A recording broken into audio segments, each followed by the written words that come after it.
Praise the lord. ప్రియమైన దేవుని బిడ్డలారా, ఈరోజు దేవుడు మీకు అందిస్తున్న ఆదరణకరమైన వాగ్దానము కీర్తనల గ్రంథము 42వ అధ్యాయము 11వ వచనము. నా ప్రాణమా నీవేళ కృంగి ఉన్నావు, నాలో నీవేళ తొందరపడుచున్నావు. దేవుని యందు నిరీక్షణ ఉంచుము, ఆయనే నా రక్షణకర్త, నా దేవుడు, ఇంకను నేను ఆయనను స్తుతించేదను.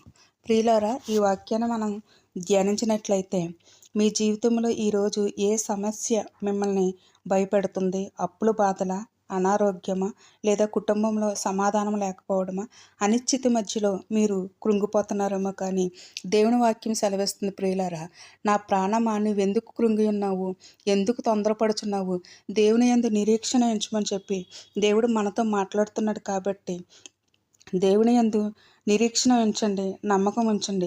ఈ లోకం ఇచ్చే ఆశ గతించిపోతుంది, అది తాత్కాలికము. కానీ దేవుడు యేసయ్య ఇచ్చే నిరీక్షణ చాలా బలమైనది, గొప్పది, శాశ్వతమైనది.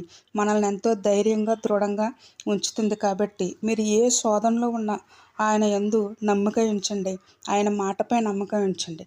కాబట్టి ఈ దినం కొరకు మనకు దేవుడు ఏర్పాటు చేయబడిన ఈ వాక్య భాగాన్ని మన జీవితంలో నెరవేరాలని చెప్పి, ఆయన యందు మన నిరీక్షణ కలిగి ఉండాలని చెప్పి, ఎంతటి శోధన వచ్చినా సరే తట్టుకునే శక్తిని దేవుడు మనకు అనుగ్రహించాలని చెప్పి చిన్న ప్రార్థన చేసుకుందాం. పరిశుద్ధమైన మా తండ్రి, సర్వశక్తివంతుడమైన మా ప్రభువా, నీ పరిశుద్ధమైన నీ ఘనమైన నామానికి వందనాలు. నా ప్రభువా, నాయన, ఈ వాక్యాన్ని విన్న ప్రతి ఒక్క బిడ్డని నీ చేతికి అప్పగిస్తున్నాను తండ్రి.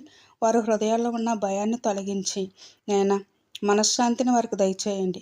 నీ కృపలో వర్ధిల్ల చేయండి, సమాధానం అనుగ్రహించండి.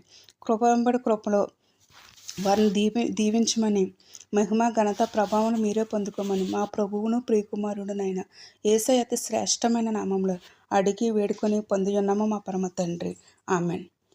ప్రియులారా, ఈ వాక్యం మీ హృదయానికి ఆదరణ కలిగిస్తే లైక్ చేయండి. ప్రతిరోజు దేవుని మాట ద్వారా నిరీక్షణ పొందుటకు హోప్ ఇన్ జీసస్ క్రైస్ట్ ఛానల్ని సబ్స్క్రైబ్ చేయండి. దేవుడు మిమ్మల్ని సమృద్ధిగా దీవించును గాక. ఆమెన్.